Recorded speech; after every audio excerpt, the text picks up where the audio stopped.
Que la paix soit sur vous tous. Donc, comme vous l'avez sans doute appris, il y a un avis de recherche qui a été lancé contre ma personne par la police et par les autorités ouattaristes. D'accord. Apparemment, donc, ils s'inquiéteraient profondément de la mobilisation pacifique. On a bien précisé pacifique. Rejetons la violence pacifique contre le néocolonialisme. Il faut savoir que la Côte d'Ivoire est le pays qui accueille royalement Bolloré, pilleur de l'Afrique, qui accueille royalement Nicolas Sarkozy, pilleur de l'Afrique, seigneur de l'Afrique, qui accueille toutes les multinationales occidentales qui pillent nos pays, pendant que notre peuple vit en dessous du seuil de pauvreté, d'accord? Et dans cette situation, dans ce même temps, c'est Kémy Séba, militant anticolonialiste, que l'on arrête. Cela montre ce que nous cherchions à prouver depuis déjà un certain nombre de temps. Le problème principal de nos populations dit toujours qu'une civilisation est détruite par l'extérieur que si elle est rongée de l'intérieur.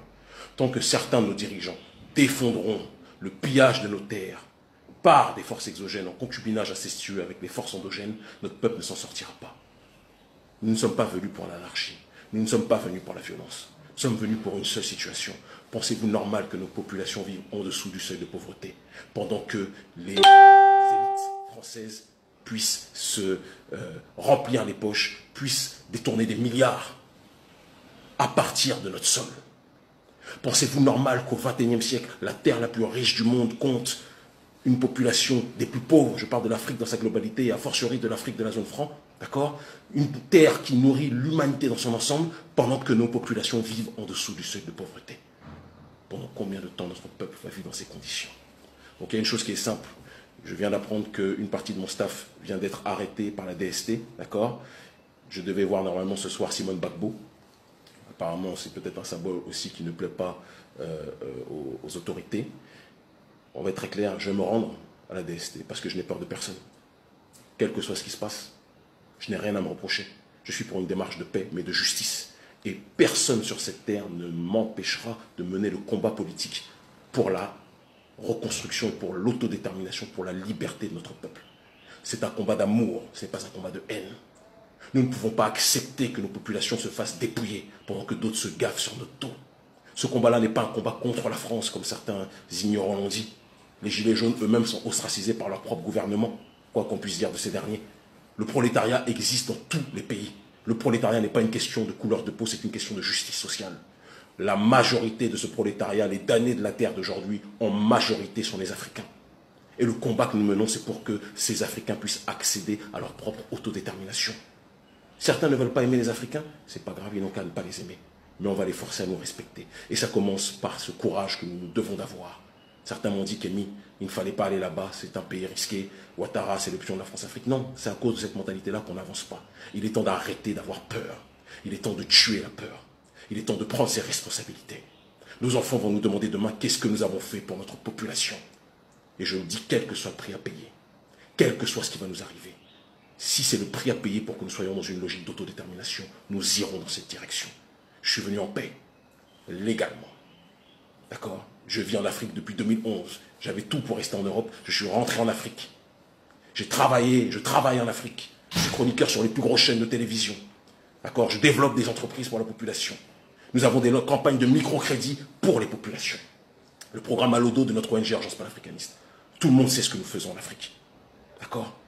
Nous le faisons parce que nous aimons notre peuple. Mais il y a des gens à la tête de nos États qui n'aiment pas nos peuples. Il y a des gens à la tête de nos États qui aiment l'argent, mais qui n'aiment pas leur peuple. Il y a des gens à la tête de nos États qui aiment les chaînes, mais qui n'aiment pas leur peuple. Et ce combat-là, si nous ne le menons pas, nos enfants seront enchaînés demain. Plus encore que nous ne l'avons jamais été. Donc prenons nos responsabilités. J'y vais, dès que je termine cette vidéo, je vais me rendre à la DST. D'accord? Je n'ai commis aucun crime. Il est marrant que Sarkozy ou Bolloré puissent se balader dans des hôtels 13 étoiles, pendant que ceux qui se battent pour la libération de leur peuple sont dans une situation d'oppression systématique. Guinée, interdit de rentrer parce que nous devions parler de la malgouvernance et de la lutte contre la corruption. Togo, interdit de rentrer parce que nous devions parler du néocolonialisme et de la malgouvernance. Côte d'Ivoire, recherchée par la DST. Sénégal, interdit de rentrer parce que, apparemment, menace grave pour l'ordre public au motif que j'influencerais trop la jeunesse africaine. Mais il faut que vous compreniez, chers dirigeants africains, que la jeunesse africaine a un cœur, que la jeunesse africaine a un cerveau, et que la jeunesse africaine n'a plus peur. Je n'ai peur de rien sur cette terre. Je ne sais pas ce qui va se passer dans quelques minutes. Je ne sais pas si à la DST, vous allez me garder, vous allez me tabasser comme vous avez l'habitude de le faire avec les prisonniers politiques, puisque vous passez votre temps à agresser, à défigurer les gens qui s'opposent par la pensée simplement à votre pensée mortifère et colonisée. Peu importe ce que vous allez me faire, sachez une chose, nous avons déjà gagné. Parce qu'à partir du moment où un individu est capable de tuer la peur, rien sur cette terre ne peut l'arrêter. L'Afrique libre ou la mort. C'est le titre de mon dernier livre et c'est le titre de ma pensée. L'Afrique libre ou la mort, quel que soit le prix à payer, nous irons au bout. Vous avez envoyé Gbagbo à la haie. Vous êtes allé chercher comme les négriers, aller chercher des Africains pour les déporter dans les Caraïbes ou dans les Amériques. Comme Macky Sall m'a détourné, m'a arraché à ma terre, sur laquelle j'étais installé, sur laquelle je travaillais depuis tant d'années, m'a déporté vers la France sur demande de Macron et probablement de son ami, le président Ouattara. Eh bien, je dis une chose. Vous pouvez faire tout ce que vous voulez contre nous, nous sommes là. L'Afrique est notre terre. La terre de nos pères. La patrie, c'est la terre de nos pères. Et nous avons comme devoir de défendre la terre de nos pères. J'aurais pu être planqué en Europe. J'avais tous les avantages. Être planqué en Europe, ne jamais venir. Non, je suis rentré en 2011 en Afrique. Et j'ai dit, le combat que je menais en Europe, je vais le mener en Afrique. D'accord? Sans pour autant que ça m'empêche d'aller voir une partie de ma famille en Europe quand je le peux. Je me suis installé au Sénégal de 2011 à 2017, à la 2STV, sur l'une des plus grosses chaînes d'Afrique francophone. J'ai fait mon travail. J'ai fait mon travail. Vous m'avez incarcéré, puis vous m'avez expulsé quand vous avez vu que la jeunesse me suivait trop. Vous m'avez expulsé vers la France, qu'est-ce que j'ai fait? Quelques semaines à peine après, je suis revenu au Bénin. J'ai été engagé par Golf TV. J'ai mis les quartiers généraux de notre ONG ici. Grâce à Nicolas Anelka et des tas de footballeurs, nous avons monté une campagne, un programme de microcrédit pour les familles précarisées. À côté de ça, nous avons mis les entreprises en place où nous engageons un certain nombre de Béninois et d'Africains de manière générale. Et dans le même temps, nous faisons le tour du continent africain grâce à l'aide des footballeurs qui nous soutiennent, d'accord, pour éveiller les consciences contre le néocolonialisme, contre le pillage de nos ressources. Je sais que dans la norme, l'Africain doit se taire, doit se soumettre. C'est ça le monde de la suprématie occidentale. L'Africain doit se taire, l'Africain doit faire du foot, l'Africain doit danser, l'Africain doit chanter, l'Africain doit zouker, l'Africain doit être dans Bobaraba. Et quand l'Africain commence à penser, il est considéré comme un terroriste par les autorités. Mais cette période va changer. Quel que soit le prix à payer, cette période va changer.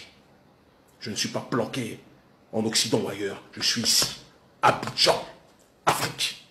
Vous m'expulsez, vous allez m'expulser, vous allez me faire rentrer chez moi au Bénin. Et ça ne m'empêchera pas de continuer à mener le travail que je mène quotidiennement. Le combat n'est pas un jeu. Je le fais pour nos parents. Je le fais pour nos mamans brutalisées. Je le fais pour nos mamans qui ont été violées pendant l'esclavage, pendant la colonisation.